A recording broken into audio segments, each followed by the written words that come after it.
Hi and welcome to Tall Guy Rides. This is the first time I'm doing a, video on YouTube at night, so please bear with the very basic setup that I have over here. It's also been quite some time that I have not been able to make a post or a video on YouTube. It's a lot of work has been going around in the background. Office has been a little bit hectic. Few other personal projects also going on at the same time. So, well, thankfully, we are back at it, and I have a little bit of time to shoot this particular video. It's been pending for a long time, but before we get into the video, which you already know the topic, I would like to focus your attention to the giveaway that I'm doing on Instagram. Uh, you have to follow a few simple steps, and you could take home an empty Thunder 3 helmet, which costs about 6,800 bucks. And you can pick your size and color because I am collaborating with Gear and Throttle House Pune, which is a motorcycle gear and helmet shop based on the Baner Pashan Link Road. So, if that's something that interests you, you can visit my Instagram page. I'll put the link or whatever somewhere up here, and you can take a look whether you want to participate in that giveaway or not. Now, back to the topic. So in the last video, I talked a lot about the Himalayan 450 and its manners on the road.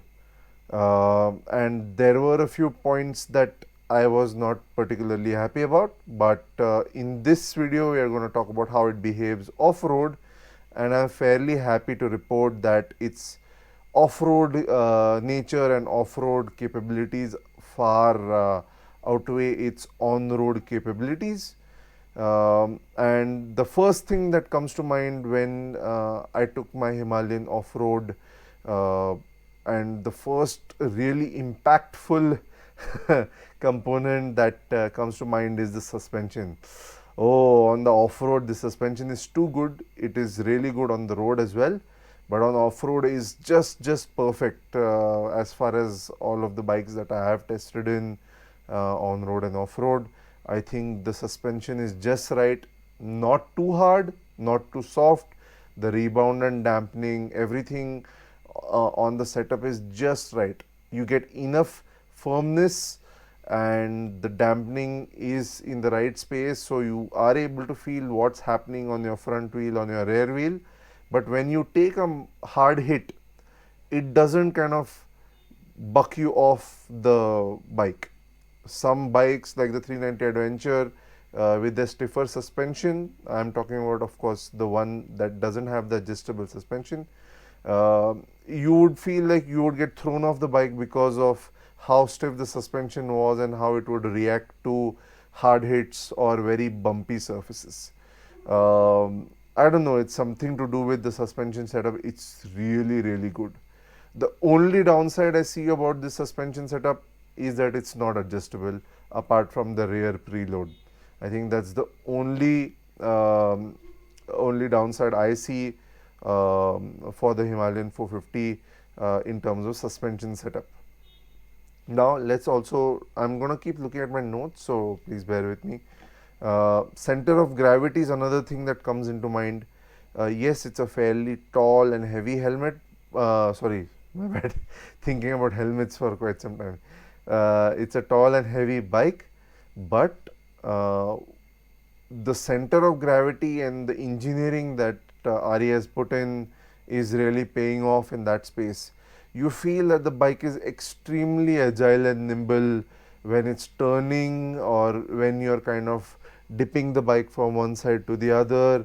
When you're off-road, it feels nimble and you can go quite a lot further into the dip before the bike starts complaining that, hey, I will now start falling. So that's a really good thing about the center of gravity, the chassis, whatever magic has gone into making the bike feel so nimble and light on its feet despite being a 200 odd kilo motorcycle. It just feels that you can go deeper into a turn while you're kind of doing counter leaning or counterbalancing. Foot pegs is another thing that came into mind. So on the day that I was riding it, I was wearing new shoes. These are the MX shoes from Liat, the Liat 4.5 motor boots. Not broken in yet, so I was finding it a little bit hard to kind of gauge where my foot is at, because they provide a lot of support. But the foot pegs are sort of fine. I had not removed the rubber insert on top, so I was okay with that when I was on the off-road. I think it'll do a little bit better when the rubber inserts are off, and I will get a better, or rather whoever's riding it, you probably will expect to get a better feedback from the bike on the pegs over there. Uh, One small place where I think improvement is required and can be done fairly easily is your gear lever on the left and the rear brake lever or brake pedal on the right. Uh, I wish it was a little bit adjustable in terms of the length of the lever, something like that, or they had pre-launched this as an additional accessory, something like what they have done for the X-Pulse Rally, because that would help riders who are wearing big boots to get their leg in and around the gear pedal and make those changes a little bit easier, as well as for the brake pedal. It was getting kind of difficult. Of course, the boots were new, so getting used to them is up to me. But yes, some adjustability in the gear and rear brake pedal would have helped. Another issue that I spotted is that the rear brake pedal is a single unit. So in case you have a fall, you may bend the entire lever. Now the entire lever, I'm sure, will be a little bit more expensive because it's a solid piece of metal. What I thought would be much better is if they had a system like how they have it on the KTM 390 Adventure, where the end part of the brake pedal is basically a soft metal piece which you can screw on to the actual lever, and this piece costs only 11 rupees, and it comes with two simple screws which you can open with a Phillips screwdriver. So I mean, that's one thing. So I have had a couple of falls on my KTM. Only thing that got bent out of place was this 11 rupee piece of metal. No headache. I carried one spare always with me on the bike. I just screwed it off and then the new one back in place, and I was as good as new in that space. So that's something that Ari, or preferably somebody who is taking initiative in the accessories market space, they can take it up as a project. Now brakes. Brakes was one part where I was not very happy about in terms of the road behavior, but I think on the off-road the braking system sort of comes into its own. The front brake is now properly adequate. You don't really want too much bite on the off-road use case, and the front is fine, it works well. The progression that you feel, the bite that you feel is very nice and linear, so you know when you're reaching the edge of your braking capabilities where you will start locking up the wheel and the front might kind of dive out from under you. You do feel that a little bit, and this is to the extent of my skills, which are to say the least paltry in that sense. Rear brake I think is really strong. Maybe it could have been a little bit weaker for the off-road use case because it's really easy to lock up the rear wheel, sometimes unintentionally, but again, my skills in off-road are nothing to brag about, so you can take this particular piece of advice with a pinch of salt.